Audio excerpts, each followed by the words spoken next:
السلام عليكم ورحمة الله وبركاته. إن الحمد لله الذي وكفى وسلام على عباده الذين اصطفى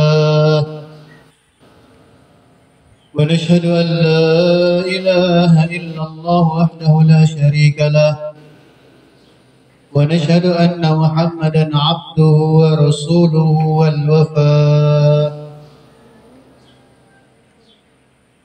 فقد قال الله تعالى في كتابه الكريم وهو أصدق القائلين: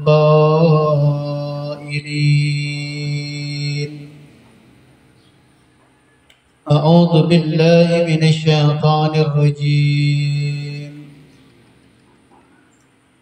والذين جاهدوا فينا لنهدينهم سبلنا وإن الله لمع المحسنين. فقد قال حبيبنا صلى الله عليه وسلم: مثل الذين يجاهدون في سبيل الله كمثل القانت الصائم لا يفتر صيامه ولا قيامه حتى يرجعه الله إلى أهله، أو كما قال عليه الصلاة والسلام. باب الأذكار مشروعة في عيدين. Bab yang menceritakan anjuran yang mesti kita buat pada dua hari raya, Aidul Fitri dan Aidul Adha. I'lamu annahu yastahibbu ihya'a lailatil aidain bidzikrillah ta'ala wassalatu wa ghairihima min ta'ati lil hadithil warid man ahya lailatil aid lam yamut qalbuhu yawma tamutu qulub. Wa rawaya man qama lailatil aidain lillah mustasbihan muhtasiban lam yamut qalbuhu hina tamutu qulub. Ketahuilah bahwasanya sangat dicintai sehingga menjadi bahagian daripada kesunahan ihya'u lailah, menghidupkan malam lebaran dengan amal-amal yang diridhoi oleh Allah, bukan malah amal-amal yang dibenci oleh Allah dengan tasabbuh kepada persoalan-persoalan yang bisa jadi menjerumuskan kita. Tasabbuh dengan para penyembah api, sehingga kemudian sekarang sudah dirubah dengan menyalakan kembang api. Hati-hati. Zaman sebelum Rasul saja para penyembah-penyembah api mereka pun juga masuk ke dalam golongan orang-orang jahiliyah, orang-orang yang menganiaya dirinya. Sehingga ketika kita pada malam lebaran melihat api yang dinyalakan, kembang api, persoalan yang tidak sunnah, kita berlindung kepada Allah Subhanahu wa taala. Allahumma ihfazna minal fitani ma dhahara minha wa ma batan. Allahumma ya Allah, ihfaz lana, lindungilah kami, jagalah kami ya Allah, minal fitani, daripada fitnah ini.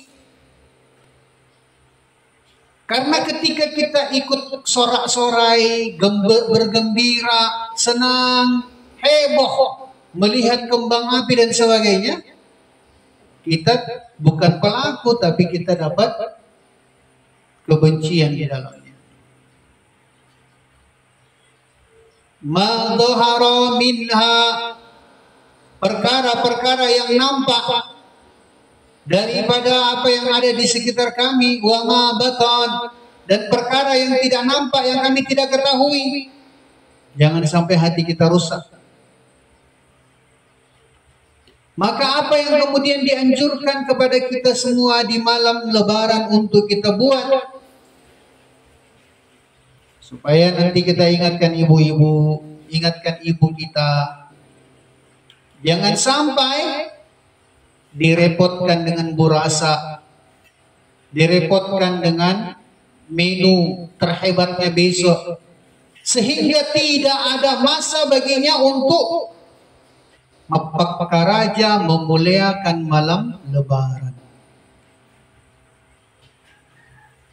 Kalau orang tidak makan burasa, Lebarannya tetap baik bagi orang yang menunaikan hak-hak malam Lebaran.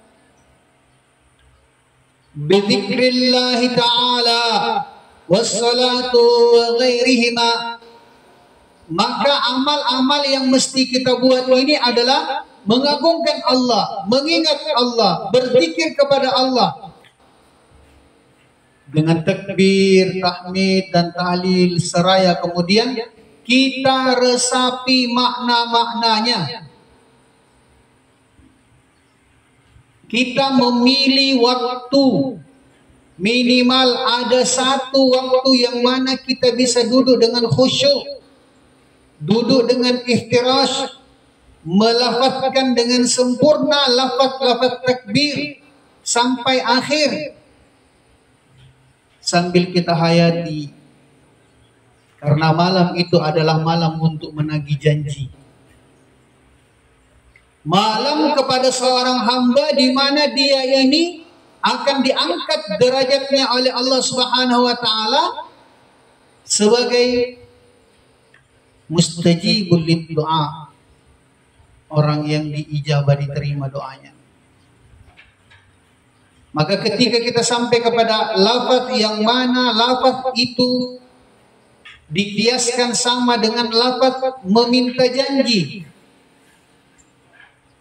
Shadaqa wa'da, maha benar engkau ya Allah dengan janji-janjimu. Engkau telah janji kami ya Allah dengan amal-amal yang kami buat sebelum Idul Fitri, dengan amal-amal yang kami buat sebelum Idul Adha. 10 hari pertama di bulan Dzulhijjah sangat dianjurkan untuk kita hidupkan amal-amal di dalamnya. Dari 1 Dzulhijjah sampai 8 Dzulhijjah, kepada orang yang selalu bimbang, yang selalu ragu, yang was-was, tidak berani mengambil keputusan, sebenarnya iblis, jin dan syaitan telah bercokol di dalam hatinya untuk mendatangkan keraguan. Tapi kalau kita hidupkan malam-malam, dari malam pertama sampai 8 Dzulhijjah, siangnya kita berpuasa, malamnya kita qiyamul lail, maka Masya Allah, nantinya kita akan mendapatkan kemuliaan di sisi Allah, sehingga amal-amal yang kita sandarkan, yang kita takyinkan dengan penamaannya, yaitu tarwiyah. Ingat, dalam Ramadan ada namanya tarawih. Ya, dalam jamaknya tarawih. Tapi kemudian khusus untuk di bulan Dzulhijjah dikatakan tarwiyah. Orang yang akan dikokohkan langkah kakinya, orang yang akan dikuatkan batinnya untuk menghadapi ujian masalah dalam hidupnya. Kalau kita sampai kepada lafaz itu kemudian kita hayati, ya Allah, Engkau telah jumpakan kami dengan Ramadan, Engkau telah jumpakan kami dengan Dzulhijjah. Wa nasara abada. Ya Allah, Engkau telah janji bahwasanya amal-amal yang kami buat akan menjadi sebab Engkau bantu kami, Engkau tolong kami. Bantu kami, tolong kami, ya Allah, keluarkan kami dari masalah ini. Bantu kami, tolong kami, ya Allah, untuk kemudian Engkau fahamkan kepada kami hikmah daripada masalah ini. Wa azza jundah, dan Engkau lah ya Allah yang maha meninggikan derajat hamba-hamba. Kekuatan itu akan bersama dengan, sehingga di malam Idul Adha kita akan semakin merenung. Bahkan kita ingin rindu ada orang yang datang mengingatkan kita kepada kisah kehidupan Nabi Ibrahim yang penuh dengan ujian. Ujian yang Allah berikan kepada Nabi Ibrahim ini tidak tanggung-tanggung. Sepanjang hidupnya sampai kemudian menjelang kematiannya diuji terus oleh Allah. Belum terlahir di dunia sudah diuji untuk kemudian dibunuh. Sehingga ujian yang begitu hebat yang datang dalam keluarga Nabi Ibrahim, dalam kehidupan beliau, menjadikan beliau pantas untuk digelar Khalilullah, kekasih Allah. Jangan sampai hari ini ada ungkapan-ungkapan yang beraroma kufur terlontar dari lisan kita. Ada aroma kufur yang terlontar dari lisan ibu kita, dari keluarga kita. Kita dengarkan, kita simak. Tanpa sadar kan orang berucap, ya Allah, dosa apa saya? Kok diuji begini? Tsumma na'udzubillah.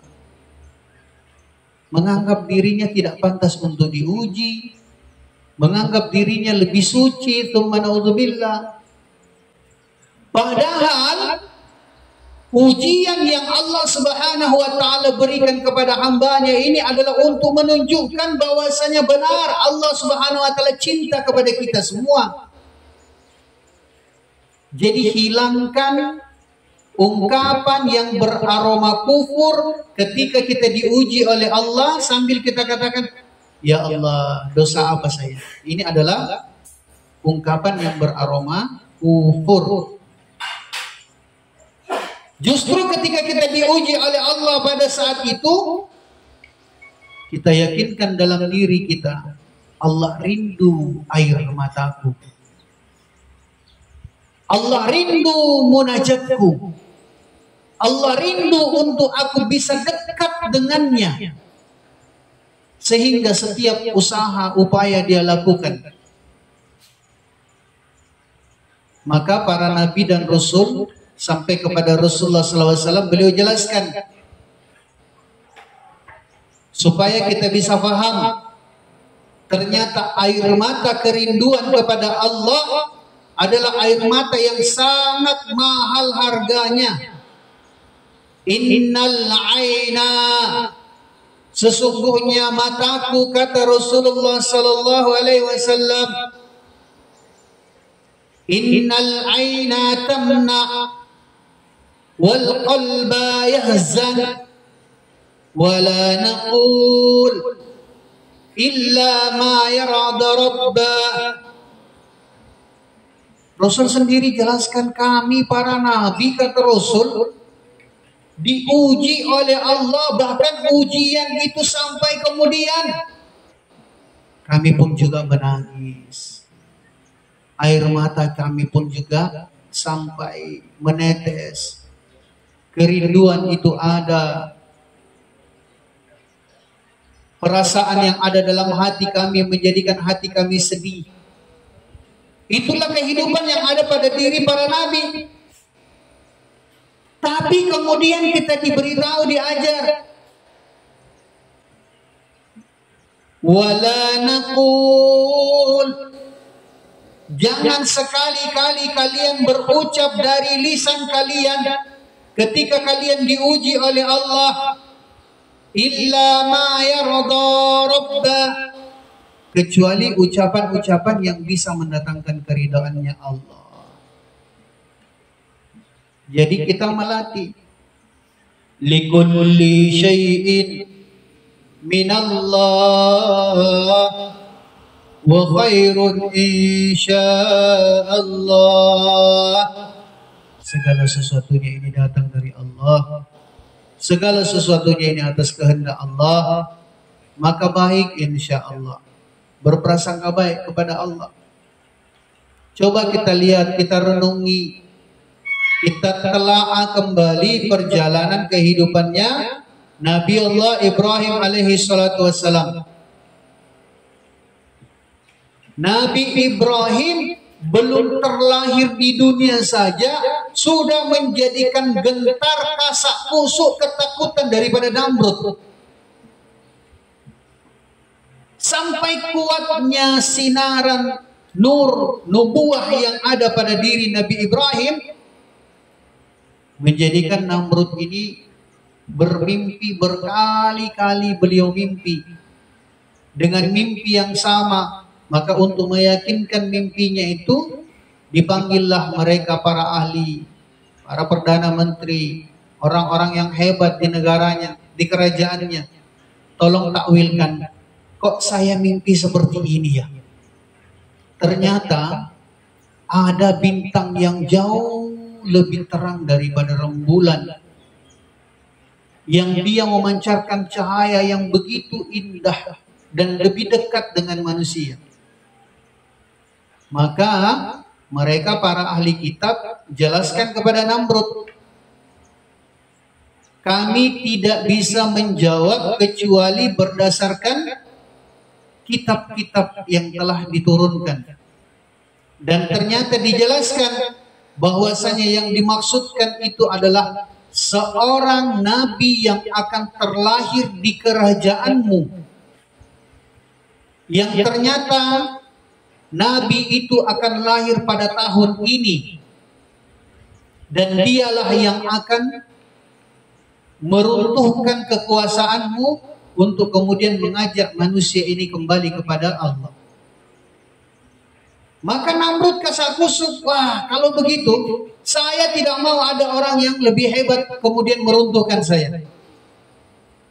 Jadi ingat, ada kisah yang tak boleh kemudian kita lazimkan, karena kisah ini tidak jelas dari mana arahnya.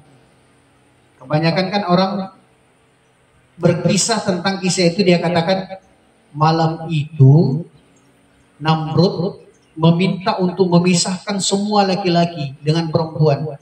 Satu laki-laki di wilayah utara, semua laki-laki di wilayah selatan. Kemudian dijaga oleh satu perempuan dan satu laki-laki. Ini adalah kisah yang tak jelas. Bukan satu malam itu yang dimaksudkan. Bayi yang terlahir di tahun itu. Yang lebih aneh lagi, kisahnya dia poles-poles. Dia katakan angin sepoi-sepoi begini begitu. Ini kisah-kisah porno kalau begini. Ya. Apa yang terjadi?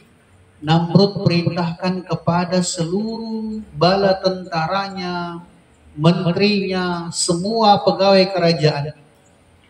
Siapapun bayi laki-laki yang lahir di tahun ini mulai malam itu selama 1 tahun, maka langsung dibunuh.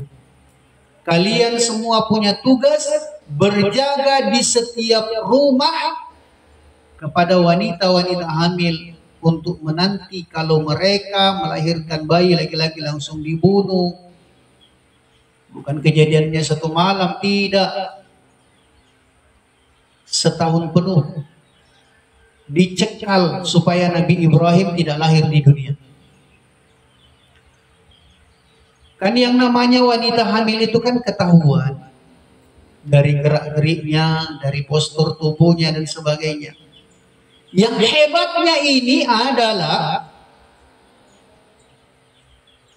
ibu daripada Nabi Ibrahim,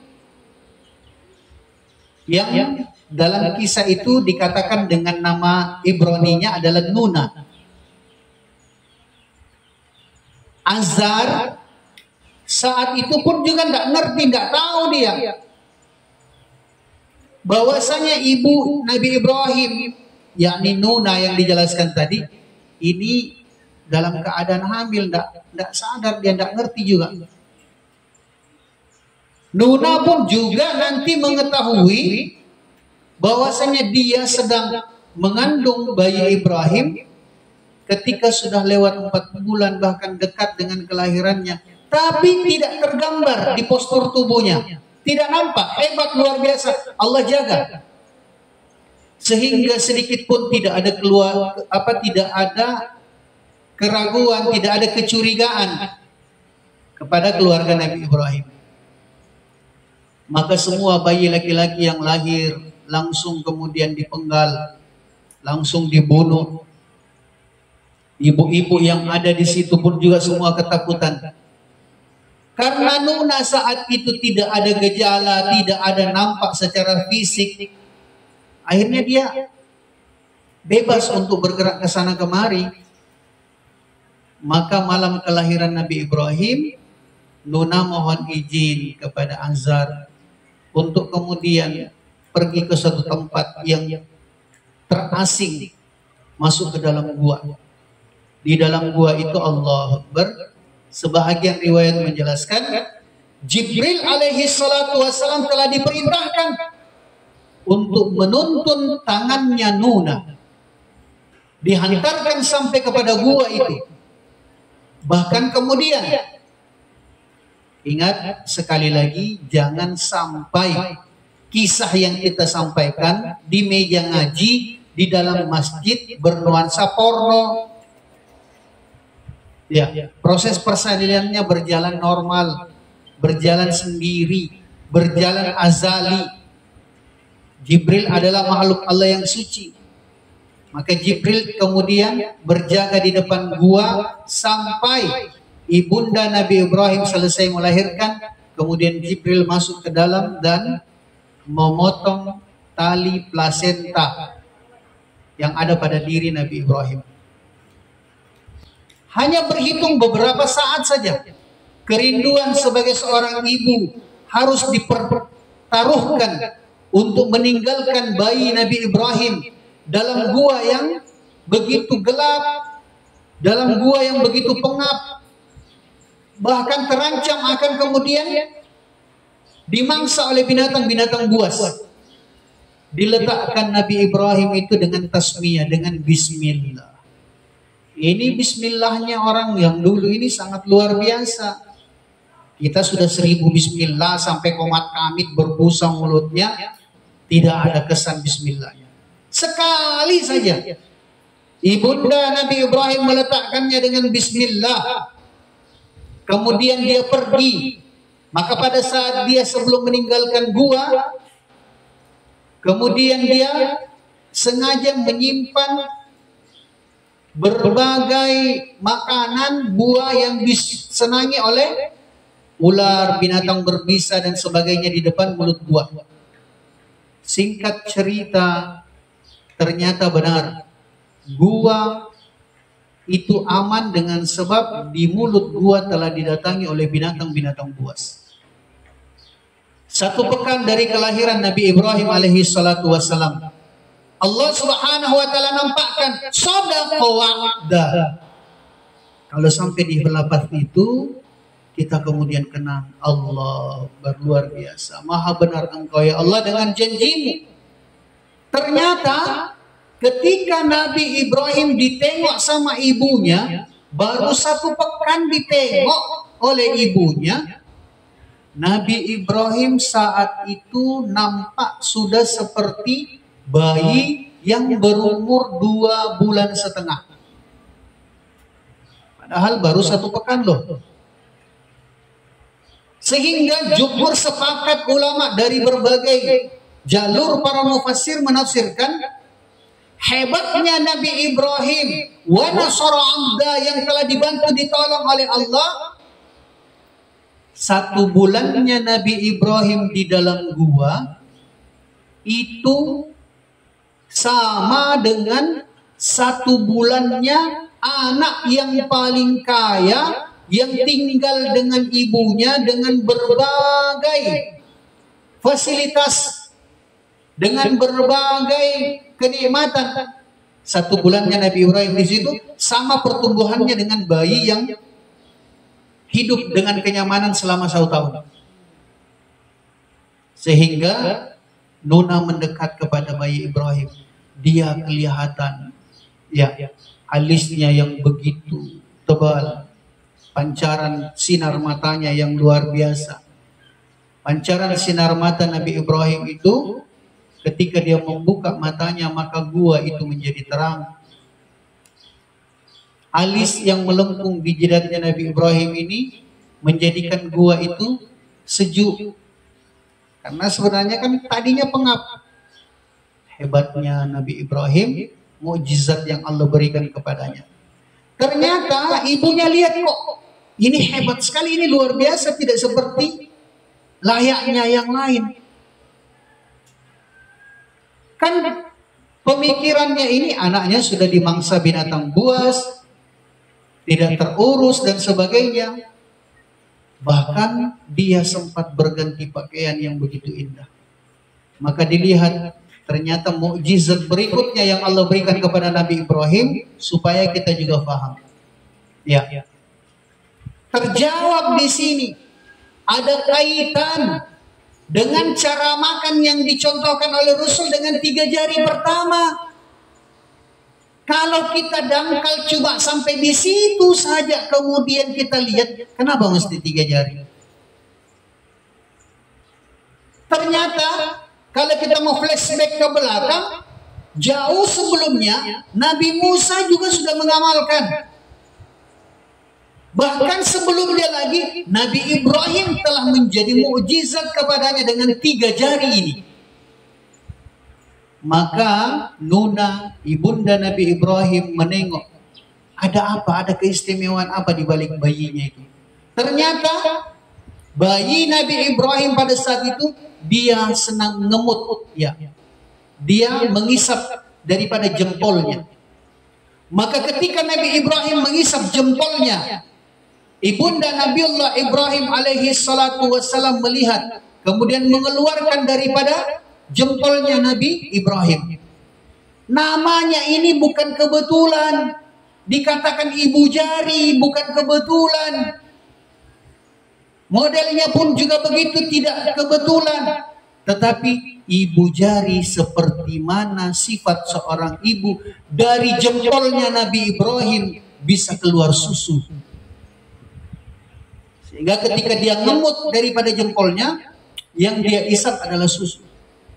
Pertumbuhannya Nabi Ibrahim begitu kuat, sempurna. Kalau bahasa kita sekarang, 4 sehat, 5 sempurna, 6 sifat.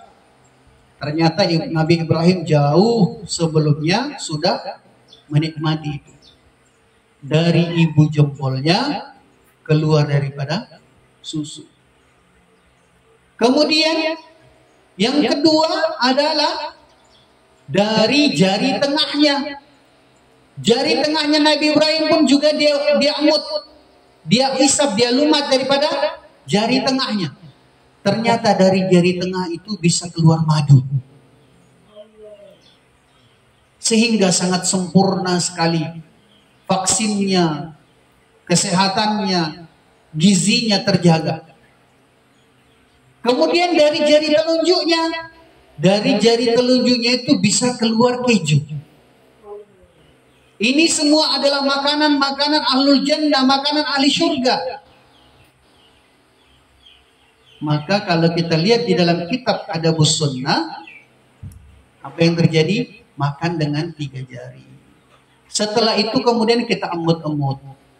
Santri kalau amalkan ini, meskipun makannya cuma nasi dengan garam, balik-balik neng omah lemu. Pulang-pulang ke rumahnya dia itu gemuk, ibunya kaget. Apa kita makan di pondok, nak? Kok semakin gemuk kita? Ingat, ada susu di balik jempol kita. ada madu di jari tengah kita, ya, ada keju di jari telunjuk kita. Bawa perasaan itu dengan segala rasa ta'zim. Kemudian Nabiullah Musa alaihi salatu wassalam kalimullah mengajarkan, wa idza batastum jabbarin. Sampai Nabi Musa pun juga dengan mengamalkan hal yang sama, Allah berikan kekuatan yang luar biasa di tangannya Nabi Musa. Ketika Nabi Musa alaihi salatu wassalam meninju satu orang, maka berat daripada pukulannya Nabi Musa ini itu bertonton. Orang bisa langsung rebah. Baru kena angin saja orang sudah rebah. Tapi kalau santri kemudian amalkan itu dan istiqomah dengan keyakinan, tangannya jangan digunakan untuk sembarangan. Ya, sudah ada natijahnya di situ, sudah ada karomahnya di situ, daripada tangan yang disandarkan seperti mana perbuatan yang telah dilakukan oleh para nabi dan rasul. Maka masya Allah, Nabi Ibrahim ternyata berdiam di dalam gua itu selama 15 bulan, tetapi sudah menjelang dewasa, sudah remaja dewasa 15 tahun. Kalau orang di luar usianya 15 tahun, sebenarnya Nabi Ibrahim baru 15 bulan. Perawakannya gagah, cerdas, sampai sangat luar biasa sekali. Sehingga Nabi Ibrahim itu bisa ketahuan kecerdasannya dengan berbagai pertanyaan-pertanyaan yang dilontarkan kepada Nuna, ibunda Nabi Ibrahim. Dan yang selalu menjadi kegelisahannya Nabi Ibrahim ini bertanya tentang Tuhan. Dia tanya untuk kemudian apa maksudnya ini? Nabi Ibrahim tanyakan tentang Tuhan supaya kita yang di belakang tak perlu tanyakan lagi. Karena sudah terjawab. Kalau sudah ada jawabannya kita tinggal ikut manut saja. Oh, jawabannya sudah diberikan oleh Allah. Ditanya kepada ibunda Nuna. Tapi sebagai seorang ibu yang berada di antara dua posisi yang kemudian menyusahkannya untuk memilih, maka dia sembunyikan untuk kemudian menguji juga Nabi Ibrahim. Ketika Nabi Ibrahim tanya, ibu itu Tuhannya siapa? Kaget dia katakan, wah, ini pertanyaan ini kayaknya pertanyaan yang ditakuti sama Namrud. Dan pertanyaan ini adalah pertanyaan yang menunjukkan dalam hatinya, dia katakan pertanyaan yang menunjukkan ciri-ciri nubuah. Tapi ibunya kemudian pura-pura menjawab, Tuhannya ibu itu adalah bapakmu, katanya. Lantas Tuhannya bapak saya siapa?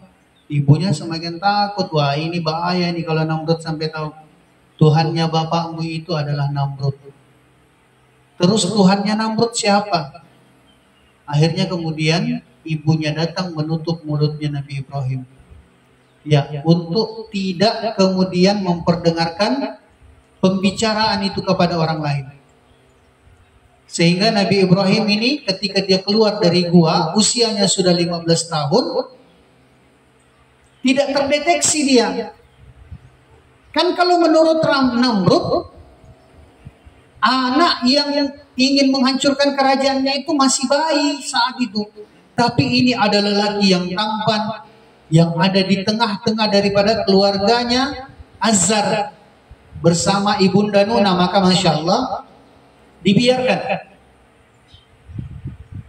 Tetapi sudah melihat ada gelagat-gelagat yang lain daripada Namrud. Namrud sudah mulai menyimpan perasaan kayaknya ini lolos ini Nabi, tetap hidup dia, tidak sempat dibunuh orang yang mau menghancurkan saya.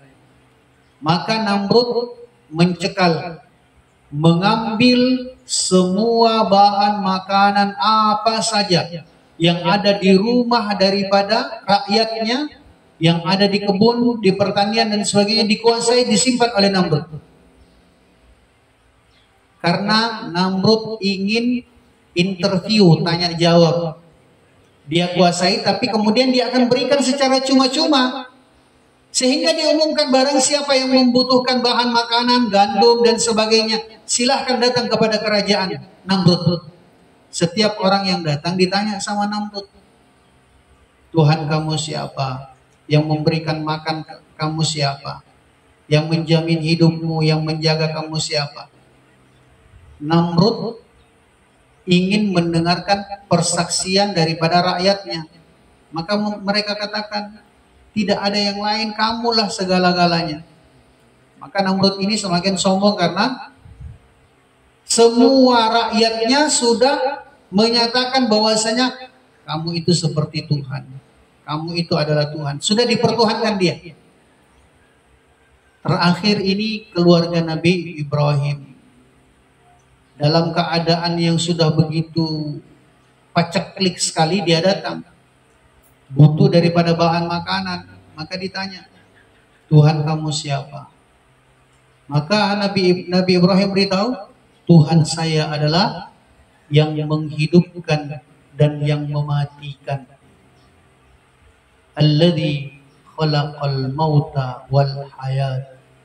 Dia adalah Tuhan saya yang mematikan dan yang menghidupkan. Maka Namrud beritahu, apakah kamu tidak yakin bahwasanya saya ini mampu mematikan dan menghidupkan? Maka Nabi Ibrahim beritahu, la ilaha illallah, tidak ada yang bisa mematikan kecuali Allah. Namrud untuk menunjukkan itu dia panggil 2 orang. Satunya kemudian diperintahkan, bunuh dia, matikan dia, penggal dia, dipenggal. Kamu belum percaya saya ini mampu mematikan? Terus bagaimana dengan menghidupkan? 1 orang itu kemudian dibebaskan, diberikan jaminan, itu lihat saya bebaskan dia, saya hidupkan dia. Nah, ternyata ini yang keliru dipahami oleh Namrud. Maka Masya Allah, pada saat dialog yang begitu panjang, singkat cerita, Namrud kemudian semakin menyimpan perasaan was-was, ketakutan kepada Nabi Ibrahim. Akhirnya tiba masa waktu hari raya. Hari raya yang dilaksanakan oleh orang-orang Babilonia pada saat itu adalah mereka pergi ke tempat yang paling sepi. Apakah itu di dalam hutan, seluruh daripada warganya, seluruh rakyatnya, ataukah pergi ke pinggir pantai. Mereka semua berkumpul di situ, menyalakan api, kemudian mereka berdoa, mereka meminta, memuja Namrud. Nabi Ibrahim saat itu kemudian dia beritahu mohon izin untuk tidak bisa berangkat karena dia kurang sehat. Apa yang terjadi? Nabi Ibrahim di malam harinya melihat, wah ini sudah tidak ada penduduk. Kesempatan bagi Nabi Ibrahim untuk menghancurkan semua berhala-berhala. Sonam-sonam semua dihancurkan. Maka semua berhala itu, patung itu dihancurkan Nabi Ibrahim. Satu yang disisakan yang paling besar ya daripada berhala itu. Bahkan kemudian kapak itu diletakkan di leher daripada berhala yang besar. Pagi hari semua rakyat bersama Raja Namrud kembali kepada istana. Dia tengok, ada apa ini? Tuhan-Tuhan kita ini kok pada hancur. Sehingga kemudian disepakati, tidak ada yang lain yang bisa kita curigai selain Ibrahim, karena cuma dia sajalah yang tinggal di kampung. Nabi Ibrahim disidang. Ketika dia disidang, Nabi Ibrahim yang begitu cerdas bersih jiwanya, dia katakan, Anda keterlaluan ketika Anda menuduh saya sementara tidak melihat. Anda telah menyembah Tuhan-Tuhan yang begitu banyak, sementara yang lain ini sudah pada hancur. Yang tersisa Tuhan kalian yang paling besar. Bahkan kapak yang digunakan untuk menghancurkan Tuhan-Tuhan kecil itu digantungkan di leher Tuhan yang besar. Kenapa kalian tidak tanya sama Tuhan besar itu? Boleh jadi Tuhan besar itu sudah cemburu. Dia marah kepada Tuhan-Tuhan kecil. Dia hancurkan Tuhan kecil supaya tinggal ada satu Tuhan katanya.